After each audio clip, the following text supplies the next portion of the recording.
Hey guys, this is round 2. I actually shot this video in the forest on a rainy day and 2 of my video files got corrupted. I was so bummed out, but thankfully City Cycles, who loaned me this bike to review, they sold that bike by the time I got home and realized that they couldn't recover some of the files. So they built another one. This is a 19-inch, the one that I was reviewing that you're gonna see in some of the ride footage and battery footage later.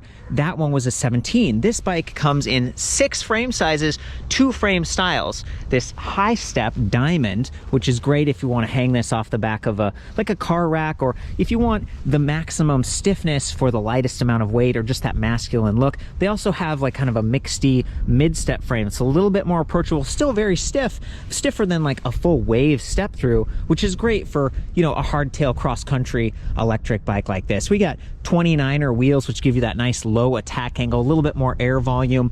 They aren't like the widest tires. They aren't plus size. We don't have boost hub spacing or anything, but they are going with the Schwalbe Smart Sam with K-Guard. These are active line, pretty nice tires, 29 by 2.35. So it's a good, you know, kind of middle of the run tire size. And I love that, you know, with Cube, they really partner with great high quality companies, including Bosch for the drive system here and the power tube. But they also do a lot of their own stuff, like these fenders. They're acid branded, but they're Cube specific, 65mm width. They're sort of thicker plastic and maybe a little bit beveled to not rattle around a whole lot, which is nice considering this is like cross-country light trail bike. But look at this full wraparound chainstay protector on the right. We've got 2 bottle cage bosses here, one on the seat tube, one on the down tube. That is not the case with every frame size, because they do have like the extra small and you just don't have that same length. You know, this is the reaction hybrid performance 400 Allroad. So again, the 400 denotes the 400 watt-hour battery here. Allroad is calling out these plastic fenders and integrated lights. Really good setup here for someone who wants to commute to work maybe, or school during the week on just a path like this. You can add the rear rack, and then on the weekend you could take it off-road, or maybe you're someone who does a little bit of on-road and off-road during your commute. I mean, this bike it's awesome. It's priced really well. It's $28.99 USD, $34.99 Canadian. And I'm in Canada right here as well. I'm in Langley, just cruising around, kind of a dog park area, popular for that. Coming back to the hardware stuff, we've got Alex rims right here. Very nice. That's not a Cube part, even though they have their Cube branding on this. Same thing, you know, with the saddle back here. Look at this sequence memory foam and stuff. Really nice saddle, very comfortable, nice highlights all across the frame. But coming back to these rims, look, they have these reinforcement eyelets. That's that little silver circle, and it reduces the potential for these to like crack when you're you know, putting them through a lot of extra heavy use and maybe additional strain. It just makes it easier to true the wheels and sort of tighten the spoke there without scuffing and marring the rims themselves. So I trust and like Alex rims. It's part of what you're getting for the higher price, and along with some of the other name brand stuff. I don't love everything about this bike. There are trade-offs when you're trying to hit that lower price point. And I already mentioned the 400 watt-hour battery pack from Bosch. That is their lowest capacity battery. They have a 500 power tube 500. They have a power tube 625. So this one is only 36 volt 11 amp hour. And I took my gloves off because I want to show you this battery cover. I think they just did a really good job. It's got that very intuitive button and very secure interface where it connects to that little rod right there, and then 2 little tabs at the bottom. So taking it off and putting it on is pretty intuitive. There we go. Like that, yeah, clicks right into place. It's black, it blends in with the frame. It's going to be cheaper to replace. And then they've got the naked power tube, so it's not like it's got a bunch of stuff added onto it. You could have multiple power tubes if you wanted, and, you know, swap them in and out.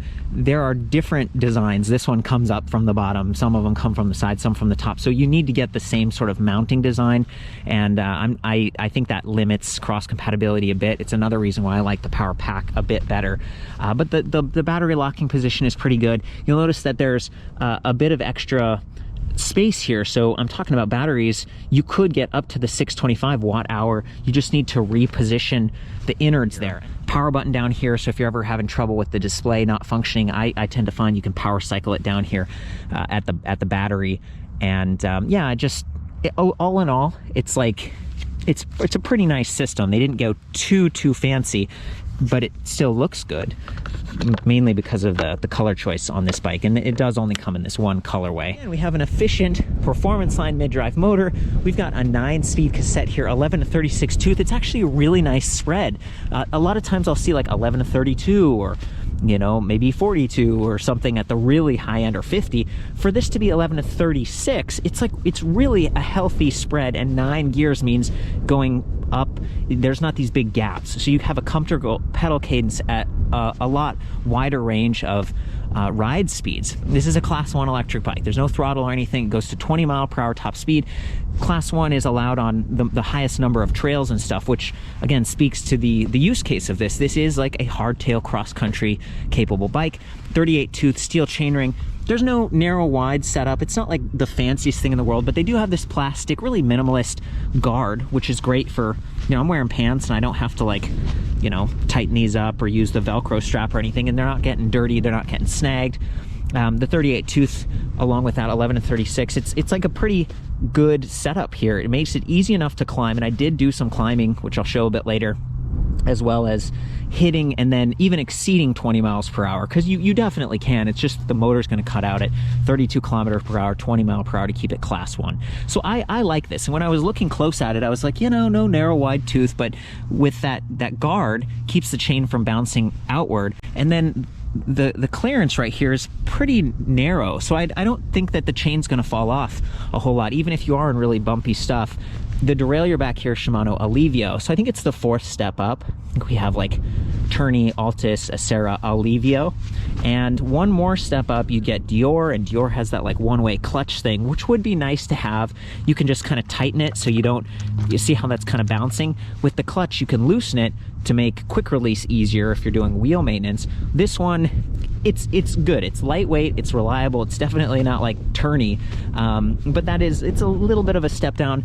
The derailleur isn't the trade-off for me. The real trade-off are the trigger shifters up here, because it's 9-speed as you see here, but we have like a multi-step low lever to get to those low gears, which is common, what I'd expect, but we only have a one-way high lever. You have to pull it like that. You can't push it. The reason that's relevant to me is a lot of times I'm using my pointer finger and middle finger to do the brakes, and I want to use my thumb to do all of the shifting. Well, I can't. I have to take my finger off and then pull up here. And here's the multi-shift. 1, 2, 3. There we go. So that's what I'm talking about. If that was Dior instead of Alivio, I think we would have the 2-way high trigger shifter. Not a huge deal, just something that I noticed because I do mountain bike a lot. You know, they got a little bell here, which isn't super relevant for mountain biking, but is another like little city feature. So I want to step back for a second here and say, you know, Cube does have Reaction Hybrid Pro models, and they have like Reaction Hybrid Pro 500. Okay, so you get a 500 watt-hour battery pack power tube, and that might be good for someone who wants a little bit more range. And I think on those ones you do end up with Dior and some nicer drivetrain components and stuff. Cube has just tons of bikes. It's actually pretty overwhelming. This is a German company. They sell internationally. They're in the US and Canada, distributed through more and more shops, but not every shop. It does take a little bit to kind of seek them out. I think they do these strategic partnerships like in the East and the West Coast, and they kind of go with a chain if they can. And you know that it works. It works okay. Again, city cycles here in the lower mainland, kind of Vancouver, Canada area. They've got several shops. They all have Cube, and we don't have every single version of the Reaction Hybrid series. I mean, they pick the popular ones, and again, this one is so popular that when I'm calling these guys on the weekend, I'm like, I dropped the bike off and some of my footage didn't come through. I'm so sorry. And they were like, well, we sold the bike. And I'm like, you know, like the day I brought it back, it sold. And they were like, we'll build another one. So I went in today to do this. This one sold too. So thank you, whoever the customer is. They told him, hey, we were gonna let Court review the bike, and he was like, yeah, that's fine. So for me, that says something. That's like a positive thing. The price point with the features that we got here. Let's talk a little bit more about some of the trade-offs, because, you know, there are trade-offs. So dealer selection, maybe the trigger shifter a little bit. It's a little bit heavier because it has the power tube instead of the older power packs, but it does look really nice. You might have some rattle with those fenders. It's kind of inevitable, but at least they're the ones where they tuck the support struts inside the fender. They're not poking out. They're not going to poke you or snag. Really nice setup that way. The suspension fork to me is It's like, it's not the greatest. SR Suntour XCM ATB. This is spring, and these are steel stanchions. It's heavier. We only have preload adjust. There's no compression with lockout. There's no rebound. It's just a basic, you know, whatever, get around town suspension fork, 30mm stanchions, which is nice. They aren't like 28 or something. And the silver ties in with the spokes and the cassette and the disc brakes and stuff. So it looks okay. It's definitely like a light trail type of suspension fork. We do have quick release front and rear, 100mm hub spacing up front, 135 in the rear, you know, 9mm quick release skewers, or maybe 10mm back here. It's just kind of what you'd expect. It's like, yeah, it's a cheaper bike kind of a build, not a premium mountain bike. And for someone who just wants to use it a lot, isn't actually going on steep mountain bike trails, doesn't need as much adjustability, isn't worried about like bouncing and bobbing, really, when you're on a more flat surface like this, when you're pedaling, you and the weight of the bike, you get a little bit of bobbing, which loses some efficiency. That's why lockout would be relevant. But again, and not the end of the world. That's part of what keeps it cheap. And this is a tapered headspace up here. So see, it's tapered. And that means if you do upgrade that suspension fork, there's lots more choices than if this was just straight 1 1/8". So good choice, Cube. Spend a little bit extra, I think, on the tapered head spacing, and then yeah, the head tube is going to be compatible with those. There's air forks, really nice internal cable routing all across the frame. Pretty clean up here because they're using the smaller Bosch Purion. And the kickstand, great job on this. It's adjustable length, and they've got like bolts that go through, so it's a really solid, secure kickstand. You're not going to get pedal lock if you're pedaling or backing the bike up. But it is like a proprietary Cube thing again. So we've got a single bolt connection instead of like a 40mm tab, or I think 18mm is pretty standard. You're kind of locked into their ecosystem, and they did the same thing with their rear rack. So, you know, we do have Bosses right here, but we don't have Bosses up here. So you can get those rear racks that use like a seat clamp, and you connect here and then down here. But Cube actually sells their own. They have two versions, one with like kind of the rat trap like spring latch on top, and one without. They both have pannier hangers. They both have bungee loops in the bottom. They're really nice, and it uses this same interface right here as the fender support, and it connects to the fender, so it reduces rattling, which is awesome. And then it just doesn't connect up here. And I think the spacing is far enough back that you can drop that seat all the way down and have like a trunk bag and be just fine. So it's a really nice setup, but you have to buy their stuff. So you're locked into their Cube ecosystem, which, you know, it's a little bit of a trade-off. I do really like the fenders, and, you know, having the integrated light back here, it's like 4 LEDs. It's pretty bright, and it's visible from multiple sides. I think I might boot this up real quick. Press the power button, comes to life quickly, and then to turn the lights on, you have to hold the plus button for a couple seconds, and then see the little light icon down there.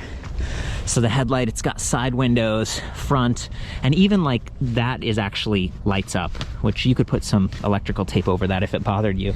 Another consideration with the light is, you know, it is mounted to that arch. This is unsprung weight, everything below these stanchions, and so it's going up and down a little bit more. It could get bumped out of position a bit, and your beam is just going to be a little bit jerkier than if it was up high and you know, maybe mounted to the stem or the handlebar, or down here at near the steer tube. That would be my preference, but the cables kind of get in the way, and you might want to put your phone up here or something like that. I can see why they did this. It's just, you know, there's a little bit of blockage happening here with the fender coming up this high, and then the tire, if you aim it down aggressively, you get this beam that's a bit interrupted. Shiny 50 up front, probably like 50 lux, and then 4 LED. This one's like blindingly bright in the rear, but it's not directed. It's kind of like, oh, you know, shines straight up. Another little, this is just a minor thing, but see, that's the magnet for rear wheel speed, and it's sort of the old style, which is a little bit more exposed, could get bumped out of place. You can see it's a little bit twisted, and it adds some weight in terms of the balance of the rear wheel. The new ones are like integrated, and the magnet's like connected to the disc brake rotor.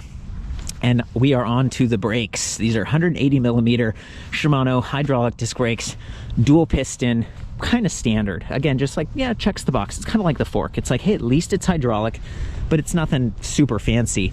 2, maybe 3 finger levers up here. I'd probably use 2 fingers. Adjustable reach. They're going to be a lot easier to actuate than mechanical. We don't need motor inhibitors or anything because the Bosch motor is so dynamic and responsive. Bosch Performance Line. This is 3rd gen. Really nice stuff. Weighs about 7.05 pounds. the battery pack's like 6.5, and then the bike, the total weight of the bike with the fenders and everything, it's like 53.8 for the medium. So the large is probably 54.2 or something like that. I actually didn't weigh this one this morning, but good weight distribution and everything. The motor, quiet, efficient, fairly light, and it gives you decent power, you know, up to 65 Newton meters of torque compared to the CX or the cargo line motors. Those ones now get 85 Newton meters of torque, and they tend to be a little louder and stuff. So for me, this is a perfect fit for Cube's sort of go anywhere all-road bike, right? It's performance, it's a hardtail, it's get out on the gravel trail, you'll be just fine, but you're probably not climbing like the steepest thing in the world. And with that 9-speed cassette, you can shift down, you're gonna be just fine. So I really like this motor. I think they did a great job. Nice crank arms, pretty good pedals that come with it. I appreciate with the Drivetrain, there's a little bit of friction when you pedal backwards, so they aren't gonna just spin out of control and hit your shins if you slip off. And coming back to those nice knobs on the pedals. And we have the charge port down here. The positioning on this is not perfect. You know, the crank arm could kind of pass by and bump the battery plug a little bit, but Bosch's charger and plug interface is really good. It's very clean, it's wide enough that it's not gonna get cracked. This cover is like, you know, you kind of push on it and it looks okay, but the position of it is low. You'll notice that I'm on the non-drivetrain side of the bike. The bike's tipped towards me, so getting all the way down there to plug it in every time is annoying, and it's also gonna be messy. Here's the 4-amp standard Bosch charger with that proprietary interface. This thing's 1.7 pounds. Really good charger, and I'm glad that Cube included this one, considering this is a more affordable bike. I think all the Cube electric bikes are coming with the faster 4-amp charger, so good on them. But the positioning is like, compared to up here, this is where you plug in the key to unlock the bike. It'd be nice if everything was up here, because it's tipping away from you, it's high, it's just much easier to interact with. So that's my feedback to them. Nice matching highlights and stuff, but these are not locking grips. They're just kind of slip-on rubber, whatever. They get the job done. Several spacers in here, so you could tip this down, you could lower it, you could raise it to get that sort of angle, like, are you more aggressive or are you upright? I tend to like it upright because I'm more of a relaxed, chill rider. And then the seat post back here, 350 by 30.9 millimeters, a little bit thicker, gives you lots of options for putting in like an aftermarket dropper post if you really want, or a suspension seat post, which for me would be optimal here because you've already got that suspension fork with a little bit of extra cushion right there. You get the full suspension feel for comfort riding around town without adding too much weight, and you have that nice rack option in the rear, which is just going to be more stable than if this was a full suspension build. So if I was getting this bike, this would be like my get around town bike. It's cheaper than a lot of others that have the premium Bosch stuff because of the 400 watt-hour battery and the performance line versus CX, but it's still a nice bike. It's still going to be comfortable, and you have that seat post suspension and you're set. I mean, this can do almost anything, so I can see why it's really popular. I'm gonna switch gears here, show you guys the battery, and then do some ride tests. Okay guys, I got the battery off the bike. I did it sort of off camera because it was a lot to manage and we're sort of in a muddy place here. So this is what everything looks like. So it's 36 volt, 11 amp hours. Good stuff, you know. These Power 2 batteries, they do weigh a little bit more. So it's like 6.3 pounds versus 5.7 for the Power Pack 500. And again, that one's higher capacity, but it's plastic. This has this metal shield. It's got a little LED charge level indicator and a charging port at the end, so you can charge this on or off the bike. There's no real handle or anything, and there's this little latch thing at the bottom that I'm going to show you in just a second. A couple quick battery tips for you. A lot of people just leave the battery on the bike because it's a bit of a chore to get it on and off, and especially if it's getting kind of muddy, which is the case on today's ride.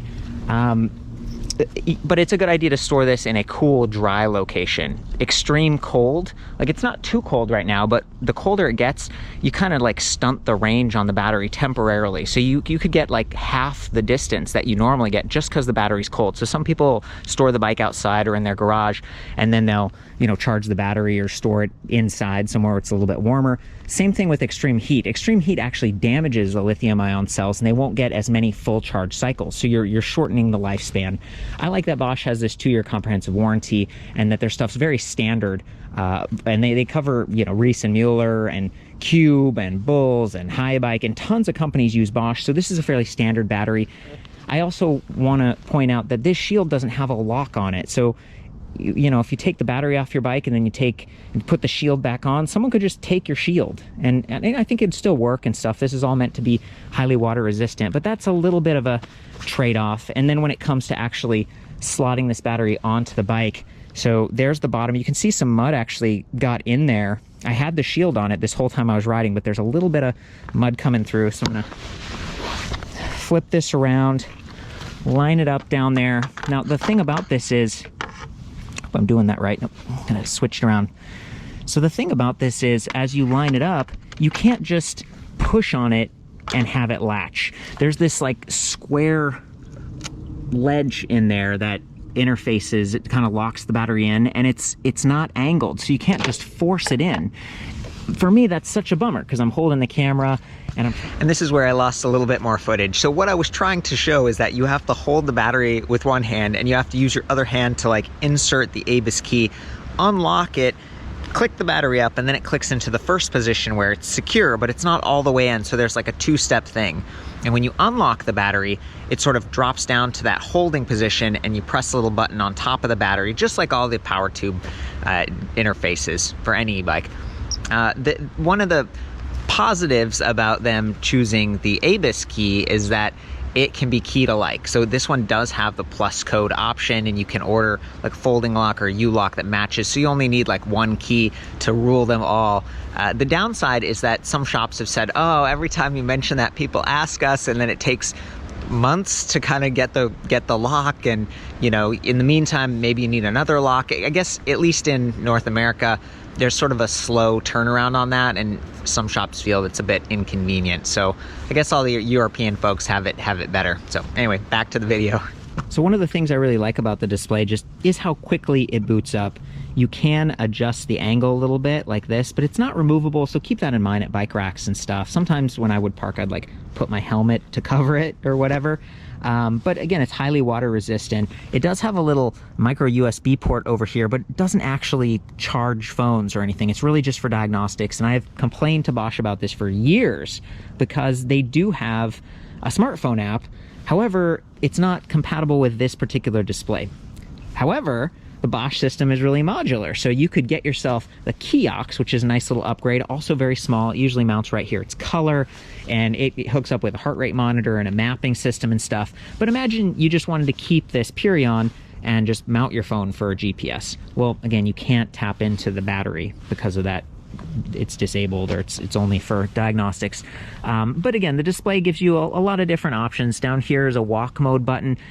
It only works if you're in one of the 4 levels of assist. So now that I'm in eco, if I click walk mode and then I hold the plus button, the motor's just going to cycle really slowly and the bike will move itself, which is awesome if you get a flat tire so you can limp home without using so much effort, or if you just have a really loaded rack and maybe you're going through some gnarly terrain and it's safer or more comfortable just to walk the bike. So walk mode is cool. It's enabled here. We've got your current speed up top, your battery charge level down at the bottom, 5 boxes, which each one represents 20% increment. Not quite as precise as if it was a battery percentage or just like finer increments. However, this has a range estimate. So I'm gonna show you how that works. If we hold the minus button, we're gonna go from the current level of assist menu to trip distance, and I think if we hold plus and minus, it resets those. Yep. And if we hold minus again, we get total distance. That's like our odometer. Hold minus again, range. So remember, we're in eco mode, and right now it says range.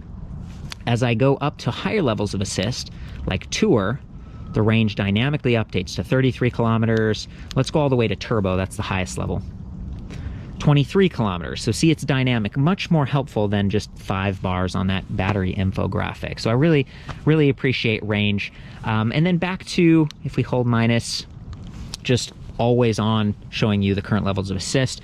You get 300% support at turbo, up to 65 Newton meters of torque. If we go down to EMTB mode, this is a really cool mode. It gives you 120 to 300% assist feedback. So you can get up to 65 Newton meters of torque, but it's dynamic. It's a little bit more like a torque sensor. So it's relying on how hard you push. It's not just always giving you turbo support. So EMTB is great. And, you know, again, that's really useful if you're on the edge of a cliff or unstable terrain, and you don't want the bike to like buck forward. You want to be really precise. EMTB is great for that. And then of course Tour and Eco, those are great for maximizing your range if you're on road and you're just commuting to work or whatever, and you want to kind of balance out your own leg power and energy with the bike and maximize that range. Eco, I think it only gives you like 55%, so the motor gives you roughly half the power that you're inputting as you pedal. So I think that's it. That's a great overview. They also have, in addition to the Kiox color display, they have the Nyon now, which is like a really big one that has GPS maps like on it, which is awesome. And both of those have active USB charging ports, micro USB. So those are nice upgrades. There's another older one called the Intuvia, and it's really big and it's removable. Just like the Kiox and the Nyon, but it's grayscale and it doesn't work with the apps and stuff. So I'm kind of seeing it get phased out. Okay, with that said, I think I'm gonna hop on this thing and do some rides. Hey guys, we're on one of my favorite little side street paths here, and I think it's a great example of how this bike could be used all over town. So right now we're on just a, you know, paved path, but we're gonna ride up and do some off-roading. There's some steps up there that, you know, you could go around, or you could take kind of the fun route. And of course, with the suspension, the knobby tires, and then EMTB mode, just ride right up. No problem. Do some fender tests here. Keeping me dry. And then a fun little path through the forest. It's just a blast. Pretty comfortable. We find our way right back out to the sidewalk. I am still climbing right here. Haven't shifted gears because I'm holding the camera, but I mean, the bike is working just fine. I'm not having to stand up. I'm not getting too winded. Could be a good no hands test here. Shift gears a little bit. Yeah, the bike feels very stable riding no-handed.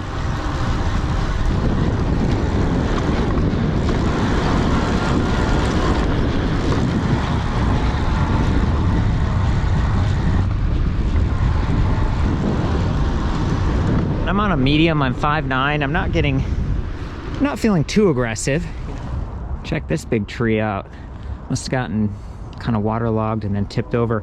We're on another bike path here, paved, and then up here we've got an awesome dirt path I want to take you guys on. Just a fun ride.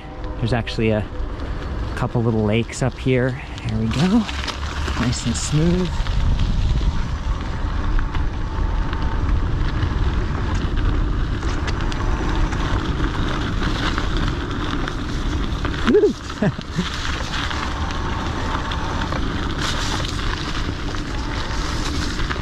This is awesome.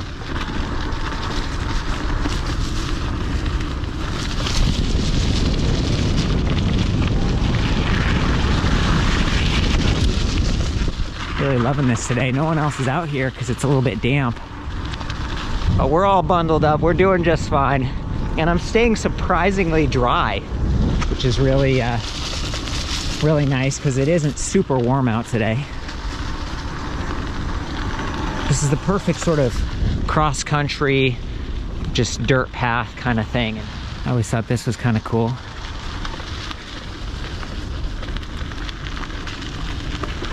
Really beautiful, kind of Pacific Northwest.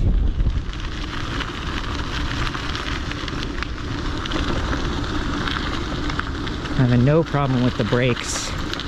Nice and smooth. 180 millimeters on both front and rear really gives you a good stopping power.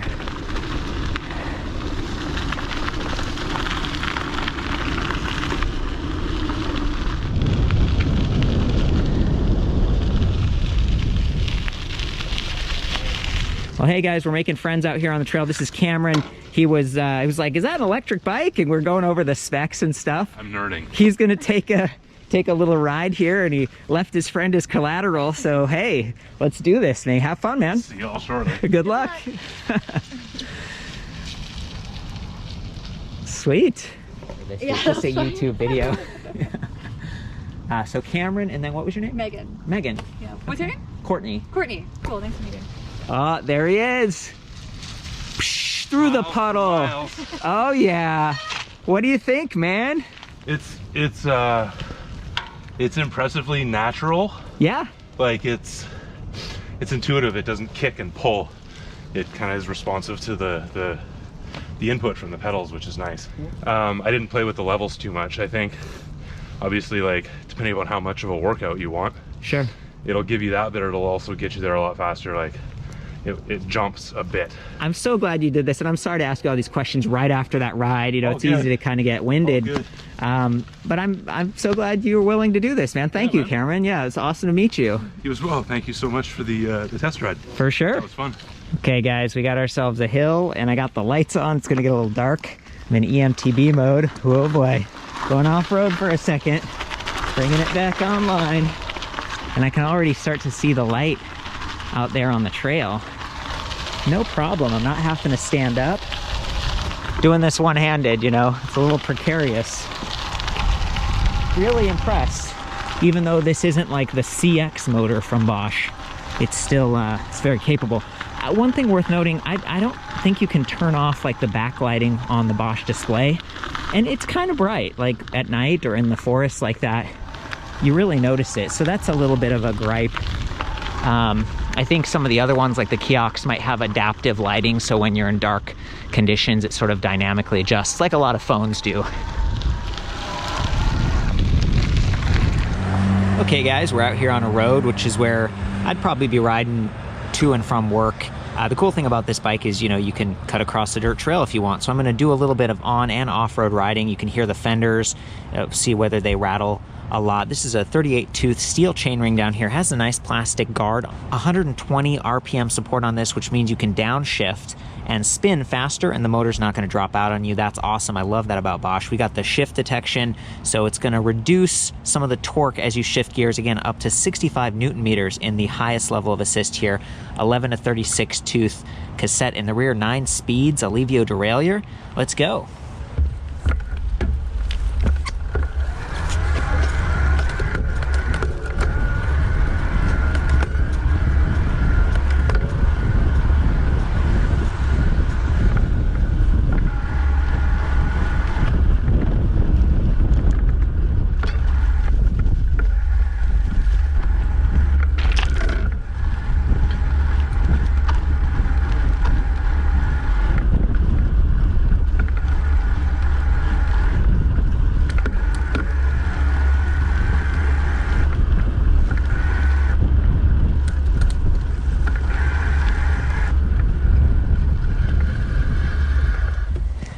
It's near instant.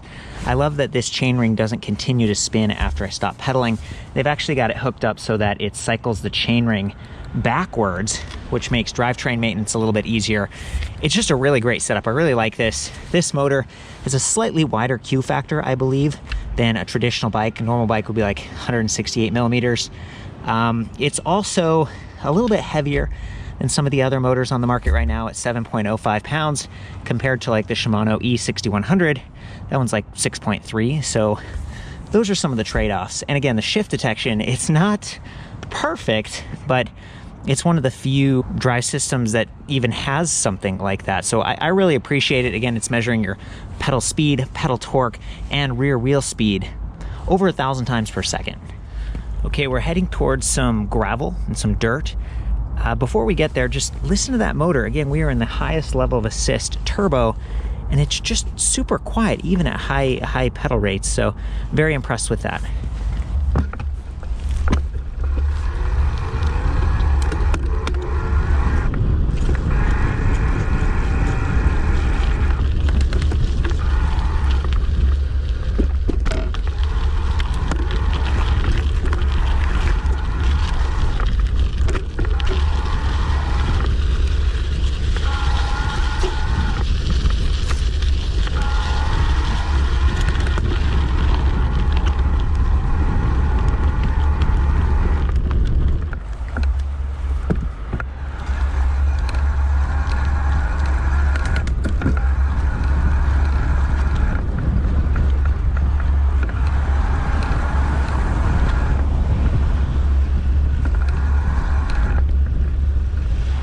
The fenders are keeping me nice and dry. You know, it's not super wet out here, but it is damp enough that I'd probably be getting flex up if I didn't have them. And the suspension fork's working decently. Again, I can't lock it out or anything, but there's good travel, 100 millimeters there. Okay guys, I think that's about it. It's been fun going through the details. I know these run long. I do put timestamps in the description to help you jump back and forth in the future if you want to brush up on the display or something like that. I definitely want to send a shout out and a thank you to City Cycles in Langley. Jason there hooked me up with this demo bike, and you know, they do clean it up a little bit and stuff after they're done. The folks at Cube have been really helpful answering questions. With the great warranty and the global distribution, this is a German brand, so available in the US and Canada. You know, this is the kind of product, it does cost a little bit more. I'm calling $28.99 affordable USD, but you know, being able to keep it running years from now and get spare parts and stuff, that really appeals to me. I do have a bunch of other hardtail electric mountain bikes reviewed back at the site, ElectricBikeReview.com. There's a comparison tool and some forums. So if you want to get someone else's opinion, someone who actually owns the bike versus just someone who's borrowing it for a few days, please check that out. I love you guys. Ride safe. We'll see you next time. Another quick tip here. I just got back from the trail and I'm hosing the bike down, and I wanted to give you share some of what I learned from shops and stuff. Basically just using this, not super hard, but just kind of, you know, washing the bike off. And it's pretty easy to clean because it hasn't dried. So I, you know, sprayed it up into the fenders a little bit. But when I say spray, not super hard, basically just, you know, going over the tires, the down tube a little bit. And since everything is highly water resistant on these bikes, especially the higher quality ones, I was able to just, you know, slosh it on the display a little bit. Not hard. Again, I don't want anyone to break their bike, but that's what I've done. I've never really had a problem, and I think that's what a lot of rental companies and stuff do. And if you do it right after the bike is dirty, the dirt just kind of washes right off. You don't even need to use like a rag or anything like that. But there are environmentally friendly like spray foam kind of things on Amazon, and a lot of bike shops have like the muck off kind of thing. So hopefully that helps you if you're using this bike and you want to keep it looking brand new. And it is. I mean, just after that ride, there's very few blemishes. All the dirt is off of it. It's looking beautiful again. So anyway, hope that helps you guys.